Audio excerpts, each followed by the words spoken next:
parvint à fabriquer, grâce à l'effet des sources exogènes que j'ai mentionnées, non seulement pratiquement la totalité des acides aminés qui concernent les protéines modernes, mais des sucres, notamment le désoxyribose du DNA, des acides gras, la plupart des bases des acides nucléiques, c'est-à-dire l'adénine, l'uracile et la cytosine, et tout ceci sous l'impulsion de chercheurs américains, notamment éminents, tels que Calvin, tels que Fox, tels que Harada et Oro, et ainsi de suite. C'est indiscutablement impressionnant.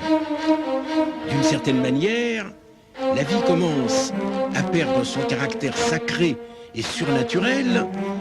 Tout de même, vous le reconnaissez vous-même, ce ne sont que les pierres fondamentales. Nous n'avons pas encore les molécules les plus grosses, les plus complexes, c'est-à-dire les protéines, les acides ribonucléiques, essentiellement.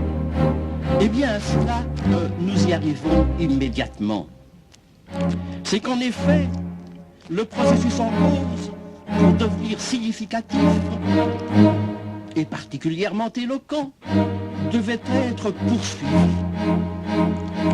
Et c'est grâce aux travaux de Fox aux États-Unis et de ses associés que, dans une première étape, on a réussi à polymériser par pyrocondensation ceci en dessous de 100 degrés centigrades, que l'on trouve facilement sur la Terre d'ailleurs auprès des geysers, quelques 18 acides aminés communs aux protéines.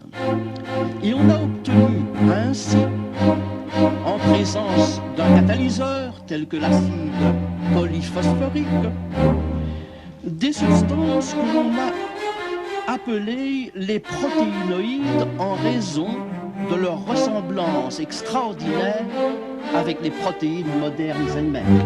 Car en effet, on s'est aperçu que ces polymères de poids moléculaire qui atteignent, disons, de l'ordre de 15 000, ce qui n'est tout de même pas négligeable, et même loin de là, ont des propriétés nutritives d'une part et enzymatiques d'autre part, tout à fait analogues à celles des protéines modernes.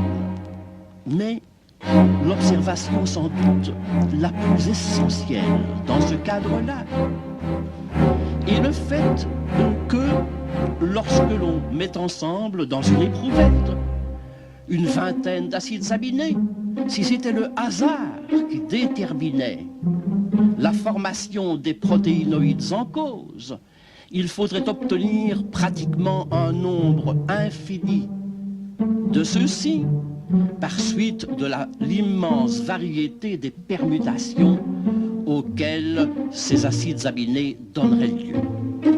Et en réalité, c'est tout juste le contraire qui a été observé. Car en effet, on a identifié seulement quelques espèces de protéinoïdes, ce qui démontrait dès lors incontestablement que le hasard ne présidait pas à la formation de ceux-ci, mais qu'en fait c'était la nature des interactions stériques, basées sur les forces de Van der Waals par exemple, ou encore sur les transferts de charge et ainsi de suite, qui mettaient en relief un certain nombre de ceux-ci. Voici pour ce qui concerne les protéines. Pour ce qui concerne maintenant le DNA, les travaux sont dus à l'éminent physico-chimiste Schramm en Allemagne.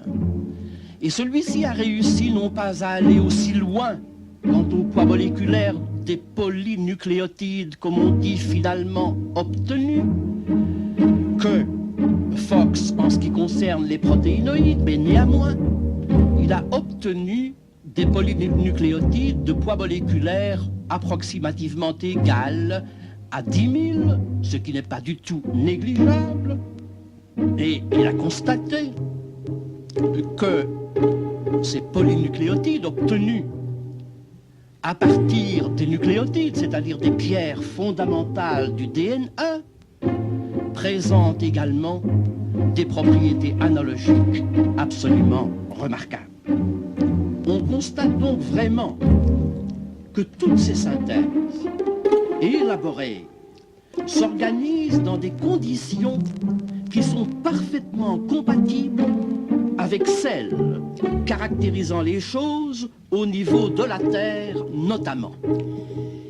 Les hypothèses des pères de l'évolution prébiotique que nous venons de saluer, Oparine et Haldane, descendaient donc du ciel de l'imagination pour atteindre le sol des certitudes. C'est vrai. La cohésion des résultats obtenus, en dépit donc de leur harmonie, ne prouve en aucune façon qu'indiscutablement la validité de l'hypothèse d'Oparine et de Haldane s'impose. Mais voyez-vous, dès 1968, on a commencé à explorer la constitution moléculaire combien inattendue de l'espace interstellaire. Cette analyse, au moyen des méthodes les plus modernes de la radioastronomie, a conduit à la découverte du fait fondamental que cet espace est caractérisé par des molécules réductrices comme il se devait si l'hypothèse d'Oparine et de Haldane était correcte.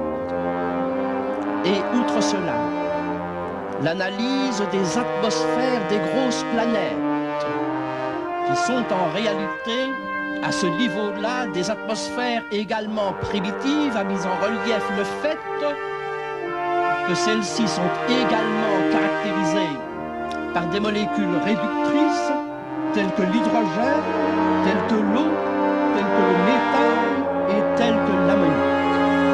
Ainsi, les espaces interstellaires nous proposaient donc la corne d'abondance qui nous manquait. Mais les espaces interstellaires, ils sont loin.